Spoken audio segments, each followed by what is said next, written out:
Hi friends, ఎలా ఉన్నారు? నేను బాగున్నాను. మీరందరూ బాగుండాలని కోరుకుంటున్నాను. ఇప్పుడు కథలోకి వెళ్దాం. చదువుతున్నది శోభారెడ్డి. నువ్వు కాస్త ముద్ద పడేస్తున్నావనే కదా నీ చేత ఇంతలేసి మాటలు పడే కంటే నేను పిల్లలు బండ కట్టుకుని బావిలో దూకితే నయం. ఆవిడ శోకాలు మొదలుపెట్టింది. అబ్బబ్బా, మీరు కాస్త ఊరుకుందురు. ఇది వరకు అలా అయ్యిందని నిశాంతకు భయం, అందుకని అలా అంది. అంతకంటే వేరే ఉద్దేశం ఏమీ లేదు. ఇదిగో రాధమ్మ గారు, ఈ టైప్ మిషన్ అంటే నిశాంతకు ప్రాణం. వాళ్ళ నాన్నగారి జ్ఞాపకం ఇది.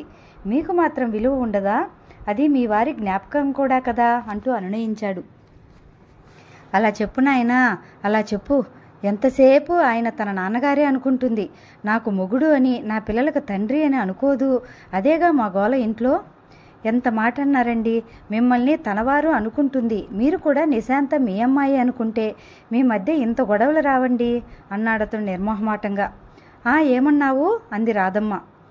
అబ్బా అమ్మా, ఇక ఊరుకో, వసంత కసిరింది. నాకెందుకులేమ్మా, నేనెందుకు పట్టించుకుంటాను?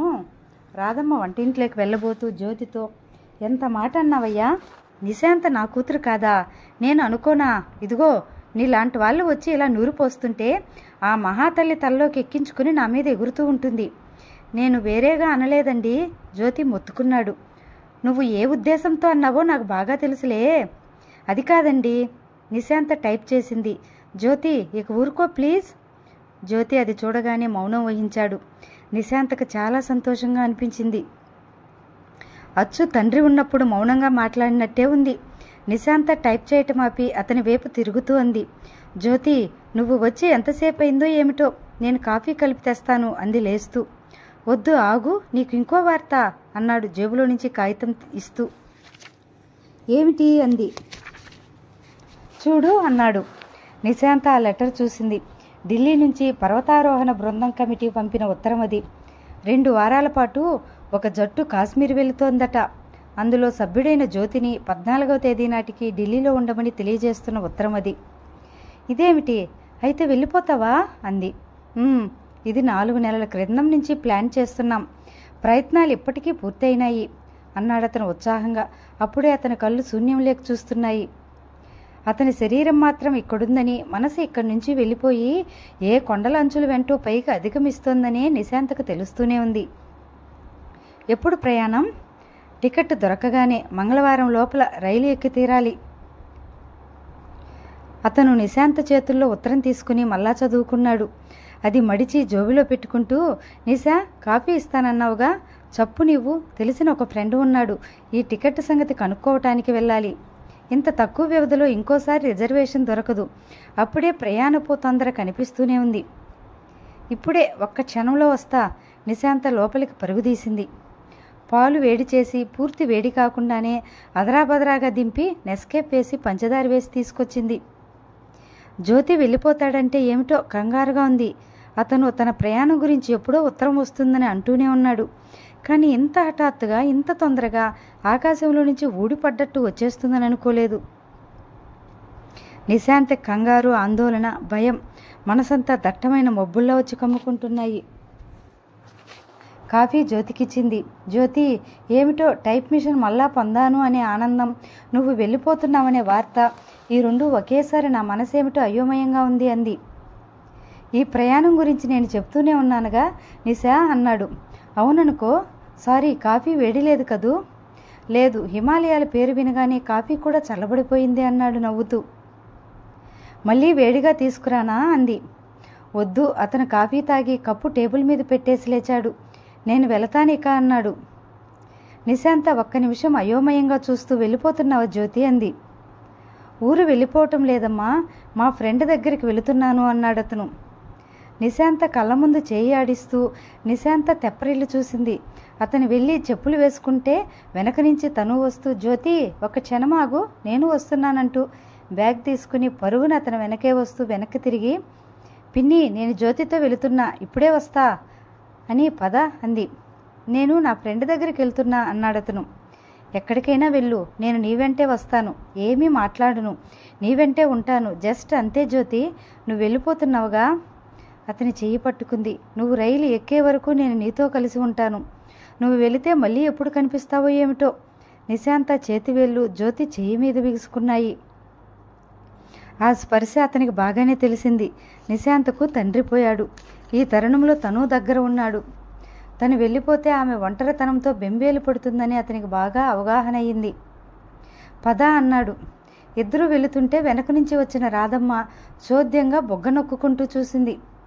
నిశాంత జ్యోతి వెళ్ళిపోయారు. రాధమ్మ టైప్ మిషన్ చూసింది. చేత్తో దాని మీద ఒకటి కొట్టింది.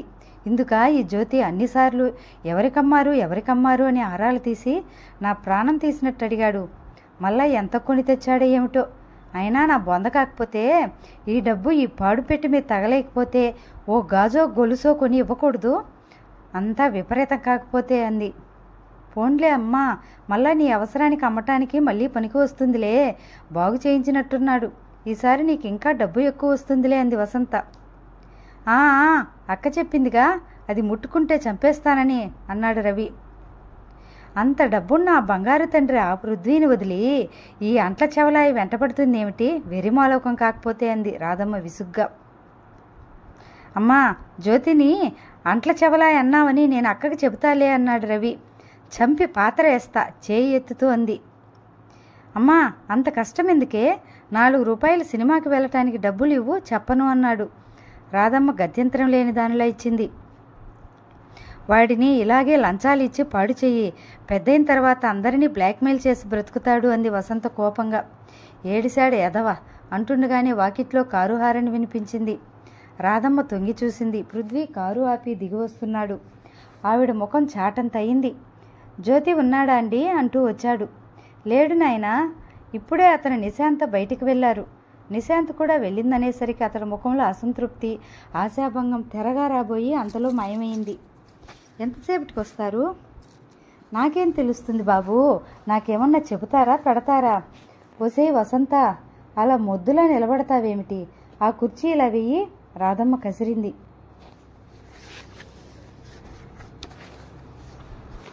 వద్దులేండి, వెళతాను. పోనీ ఎక్కడికి వస్తారో చెప్తారా అన్నాడు అతను మొహమాటంగా. అది చెప్పలేదే. చెప్పటానికి నేను వాళ్ళ కంటికి మనిషిలా కనిపిస్తున్నానా? అయ్యో, ఒక్క నిమిషం కూర్చోండి. ఈ ఇంట్లో మాకు జ్యోతి ఎలాగో మీరు కూడా అంతే. అంతే ఏమిటి? అసలు నిజం చెప్పాలంటే మీరు ఆ జ్యోతి కంటే చాలా ఎక్కువ. మా నిశాంత్కి ఉద్యోగం ఇప్పించారు, కంప్యూటర్ నేర్పించారు. మీ పుణ్యమా అని మాకు ఇంత అన్నం దొరుకుతుంది. ఒక గూడు అనేది దొరికింది రాధమ్మ చెప్పసాగింది. అమ్మా, అంత పెద్ద మాట అనకండి అన్నాడు అతను కూర్చుంటూ. మా మనసులో మాట ఇదే బాబు. నేను చదువు రానిదాన్ని. నా చిన్నప్పుడే ఈయనతో పెళ్లి చేసి పంపారు. నాకు లోకం సంగతి తెలియదు. తప్పేమైనా మాట్లాడితే క్షమించండి. మీరు కూడా ఆ జ్యోతిలాగానే చనువుగా అనుకుని కడుపులో మాట చెప్పేస్తున్నాను. అదేం పర్వాలేదులేండి అన్నాడు. నాకు చెప్పుకోవటానికి మాత్రం ఎవరున్నారు? నిశాంత చూస్తే ఎప్పుడు కసుబుసుమంటుంది. ఆ పిల్ల కష్టం ఆ పిల్లది. హాయిగా పెళ్లి చేసుకుని సరదాగా తిరగాల్సిన ఈడు. మేము ఒకళ్ళం ఆవిడ గారి మెడకు గుదిబండల్లా పడ్డాం. ఒక్కోసారి ఈ పిల్లల్ని ఏ బావిలో పడేసి నేను పడదామా అనుకుంటాను. చీచీ, అవేం మాటలండి మందలింపుగా అన్నాడు. ఏం చేయమంటారు చెప్పండి? ఆడపిల్ల సంపాదన తినాల్సిన కర్మ. అందులో సొంత కూతురు కూడా కాదు. నిశాంత మిమ్మల్ని ఎప్పుడు అలా అనుకున్నట్లుగా ఉండదు. ఎంతసేపు తమ్ముడు చెల్లెలు వాళ్ళ సంగతి ఆలోచిస్తుంది. ఏమిటో అంతా భగవంతుడి దయ. ఇంతకుముందే పెద్ద గొడవ అయింది. గొడవ దేనికి అన్నాడతను. రాధమ్మ బల్లవైపు చూపిస్తూ, ఆ జ్యోతి ఆ టైప్ మిషన్ తెచ్చాడు. ఇది మా వారిది. ఎప్పుడో అవసరం కొద్దీ అమ్మేశాను. నిశాంత తండ్రి జ్ఞాపకం అది. ఆ జ్యోతి బోలెడంత డబ్బు తగలేసి దాన్ని కొనుక్కొచ్చాడు. ఎంత డబ్బు దండగ చెప్పండి. ఆ డబ్బు బూడిదలో పోసినట్టే కదా. అమ్మాయికి మీరు కంప్యూటర్ చెప్పిస్తున్నారా? మంచి ఉద్యోగం వచ్చింది. ఇంకెందుకు ఆ వెధవ టైప్ మిషన్ చెప్పండి. అంటే నేను చెడ్డదాన్ని కదా? మీరు అన్నమాట చెడ్డదేం కాదు. అది నిజంగా అనవసరమే, ఎందుకు పనికిరాదు. మన వాళ్ళ సంగతే అంతా. ఎప్పుడూ ముందుకు వెళ్దామనుకోరు, వెనక్కి వెళ్దామంటారు. నిశాంత్కి ఎక్కడైనా టైపిస్ట్గా చేయాలనుందేమో. నా బాధల్లా అతను అంత డబ్బు తగిలేసి మళ్ళీ కొని తెచ్చాడనే అంది రాధమ్మ. అది పృథ్వీకి కూడా నచ్చలేదని తెలియగానే సంతోషం వేసింది. ఎంతకమ్మారేమిటి అడిగాడు. 600కి ఇచ్చాం. ఇప్పుడు 100-200 ఎక్కువ పెట్టి ఉండడంటారా? అమ్మిన వాళ్ళం వెళ్ళి మళ్ళా కావాలంటే వాడు ఇదేదో పిచ్చి అనుకుని ఎక్కువ చెప్పడంటారా? చెబుతాడు. పృథ్వీ అంగీకరిస్తూ ఆ టైప్ మిషన్ వంకే చూస్తూ అన్నాడు. నిశాంత కావాలని కోరింది కాబోలు. జ్యోతి డబ్బుకు చూడకుండా అది కొన్న వాళ్ళ దగ్గరికి వెళ్ళి తిరిగి తెచ్చాడు. వా, ఎంత స్నేహం, ఏం అభిమానం! జ్యోతి నిశాంతకిచ్చిన కానుక స్నేహ జ్ఞాపిక కాబోలు. పృథ్వీ అశాంతిగా కుర్చీలో ముళ్ళు ఉన్నట్టు అనిపించిన వాడిలా కలతగా లేచాడు. నేను వస్తానండి. జ్యోతి వస్తే రమ్మనమని చెప్పండి. ఒక్క నిమిషం కాఫీ ఇస్తా బాబు. వద్దండి. అతను కాఫీ పేరు వినగానే ముఖం లేక వచ్చిన చిరాకును అణుచుకున్నాడు. వీళ్లను చూస్తూనే ఉన్నాడు. ఎప్పుడు వచ్చినా వేలాపాలా లేదు. కాఫీ కాఫీ అంటూ వెంటబడతారు. వాళ్ళు తాగుతారు, ఎదుటి వాళ్ళని తాగమని ప్రోత్సహిస్తారు. అదేమన్నా బాగుంటుందా, ఏడుస్తుందా? వెధవ మధ్యతరగతి మర్యాదలు వీళ్ళును. పాతాల వాట్లను గబ్బిలాల్లో పట్టుకుని వేలాడుతూ ఉంటారు. కాసిన్ని మంచినీళ్ళైనా తాగుబాబు, బలవంతం చేసింది. సరే ఇవ్వండి అన్నాడు. రాధమ్మను తలుచుకోలేదు. ఈవిడ ఒక ఇన్ఫర్మేషన్ వద్దన్నా ఇస్తుంటుంది. రాధమ్మ మంచినీళ్ళ కోసం లోపలికి వెళ్ళింది. పృథ్వీ కళ్ళన్నీ ఆ టైప్ మిషన్ మీదనే నిలిచినాయి. అతని కళ్ళల్లో ఏదో ఆశాభంగం, ఆవేదన కనిపిస్తున్నాయి. అవి రెండూ జతగా మారి ఏకమై క్రోధంగా కొత్త రూపు దాల్చినాయి. రాధమ్మ ఇచ్చిన మంచినీళ్ళ గ్లాస్ ఎత్తి నోట్లో పోసుకుని